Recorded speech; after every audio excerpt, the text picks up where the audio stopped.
homelessness is vicious. A divorce, a sickness, a loss of job, unable to pay mortgage or rent.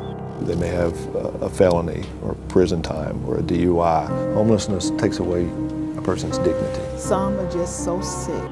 And so it's not just the drunk or they are lazy. No.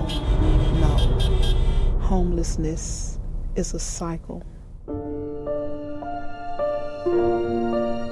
Every day, KARM is home to some 450 men, women, and children.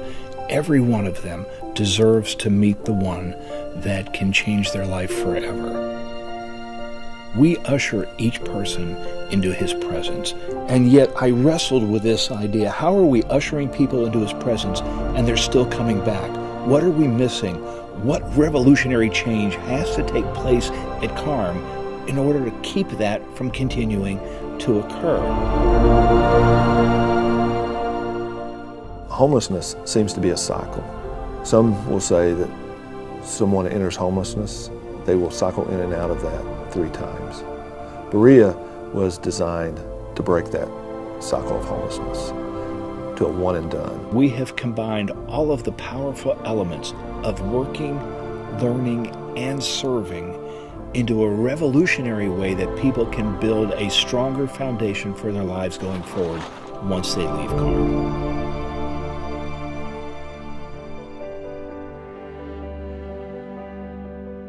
One of the things that we see is folks come to us and they can never get out of homelessness. A lot of it is because of the lack of work, meaningful and sustainable employment. We are creating the work environment inside KARM. So every person has an opportunity for 200 hours of real life work, answering the phones, making sure that food is prepared in the kitchen, the facilities are looking clean. They walk out with job references and a supervisor who can talk to a potential employer about how they performed their job. We have businesses that we work with that we can put them in front of that's going to give them an opportunity to apply. Work instills pride, dignity. It helps them to believe in themselves again.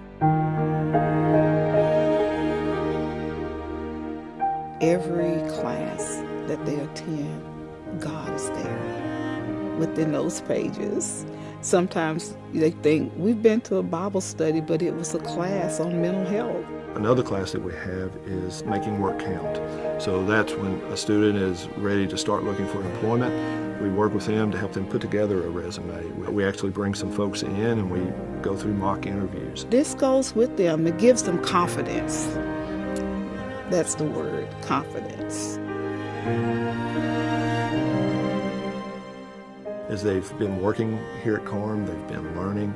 The next thing is to get them going out into the community and serving the community. So many of the people that have come to us are used to being on the receiving end of everybody's generosity and everybody's kindness. And now we're saying, whether it's helping build a home for another organization, whether it's doing community service in the nursing home, it's time for you to give something back. They came in broken, hopeless, helpless, sick, but now they're useful.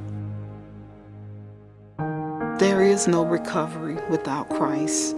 And so we are very intentional ushering them into the presence of the Lord. When I see someone who's lonely and tired, who's sitting out on the courtyard by themselves, and I think about the one who was despised and rejected and hurt by others, and I can go and put my arm around them, then I get to experience what it's like to minister to Jesus.